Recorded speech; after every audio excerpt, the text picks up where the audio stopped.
This story is for those people who are always sad in their life and feel depressed. To understand this story, watch it till the end. One day a young man came to see Buddha.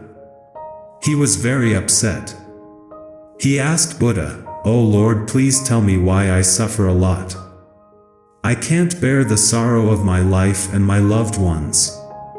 Please tell me what to do." Buddha looked at the man with compassion and said, "Do you have a son?" Young man replied, "Yes, I do." Buddha asked, "Does your brother have a son?" Young man replied, "Yes, he does." Buddha asked, "Do your neighbors have a son?" Young man replied, "Yes, they do." Then Buddha asked, "Do the persons not known to you personally have sons?" Young man replied, "Yes, a lot of people have." Buddha said, "Well, then tell me, if your son dies, how sad will you be?" Young man replied, "Lord, I would feel incredibly sad, would not be able to bear that news. I would feel that my entire world has collapsed. I can't even imagine that situation." Buddha again said, "If your brother's son dies, how sad will you feel?" Young man replied, "Sir, I would feel extremely sad, but not to the extent of my own son dies." Buddha said, "If your neighbor's son dies, how sad will you feel?" Young man replied, "Lord, I would feel some sadness, but not to the extent of my brother's son dies." Buddha again said, "If the son of a person dies who is known to you personally, how sad will you feel?" Young man said, "Would not feel any sadness." Then Buddha asked, "Then the extent of the sadness is relative to your what?" After thinking for a moment, the young man replied, "Lord, the level of sadness is relative to me or mine. The more I hold something as my own, the more I will be sad." Buddha said, "It means you get sorrow from those whom you consider yours." The man said, "Yes, that is right." Buddha said, "Very well, now tell me one more thing. When you take your son to the beach, does he play with sandcastles?" Young man replied, "Yes, he does." Buddha asked, "When the ocean waves break the sandcastles, does your son cry?" Young man said, "Yes, he does." Buddha asked, "Why did he cry?" Young man said, "Sir, the child cries because he thinks the castle is pretty and permanent." Buddha said, "It means your son is attached to it. But do you cry too?" Young man replied, "No, Lord, I don't." Then Buddha asked, "Why don't you cry?" The young man replied, "Because I know that sandcastle is not permanent and it is not mine. So I don't cry when the waves break it down." Buddha said, "Now you understand that the root of your sorrow is attachment. If you do not see the truth as it is, you will keep on suffering like this in this endless world. There is no difference between you and those kids who cry when their sandcastles are swept by the waves." After listening to these words from Buddha, the man came to understand that the real cause of his suffering is attachment. We can lead a happy life only by fulfilling our responsibilities without being attached to them. What do we learn from this story? Buddha taught us a beautiful lesson about non-attachment in this story. If we see in our life, we will find that if you attach yourself to something or someone, you also have to live with the consequences once the things or people you love leave you or something wrong happens to them. We suffer because we attach ourselves to external things or people who in reality are not ours and are beyond our control. If we want to live a happy life, then we will have to practice non-attachment. Only then we shall be able to live a happy and peaceful life. Therefore, always remember that the less attached you are, the more peaceful you will be.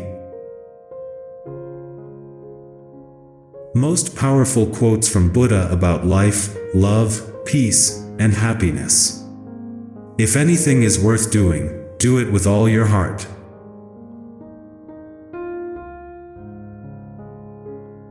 Three things cannot be long hidden: the sun, the moon, and the truth. Work out your own salvation. Do not depend on others. You, yourself, as much as anybody in the entire universe, deserve your love and affection. People with opinions just go around bothering each other. The root of suffering is attachment.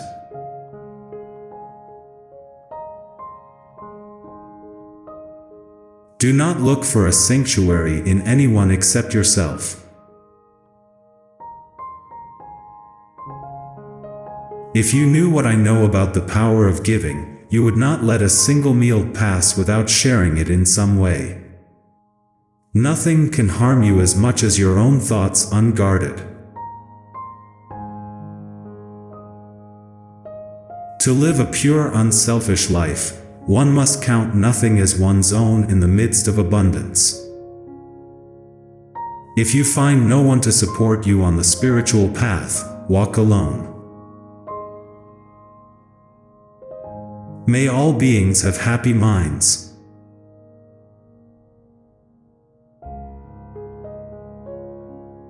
All that we are is the result of what we have thought.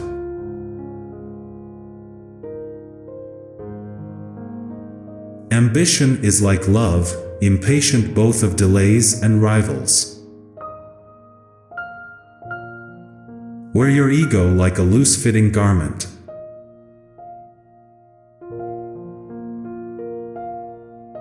A jug fills drop by drop.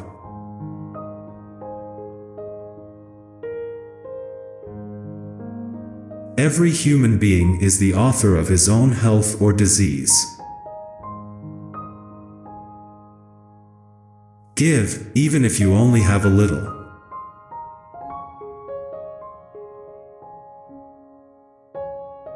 Delight in meditation and solitude. Compose yourself, and be happy. You are a seeker. Endurance is one of the most difficult disciplines, but it is to the one who endures that the final victory comes. What you are is what you have been. What you'll be is what you do now. One moment can change a day, one day can change a life, and one life can change the world. True love is born from understanding.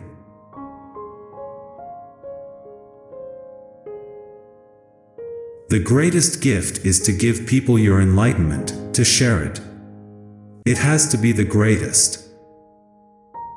What we are today comes from our thoughts of yesterday, and our present thoughts build our life of tomorrow. Our life is the creation of our mind. There is no fear for one whose mind is not filled with desires. Thousands of candles can be lighted from a single candle, and the life of the candle will not be shortened. Happiness never decreases by being shared. Even death is not to be feared by one who has lived wisely. No one saves us but ourselves.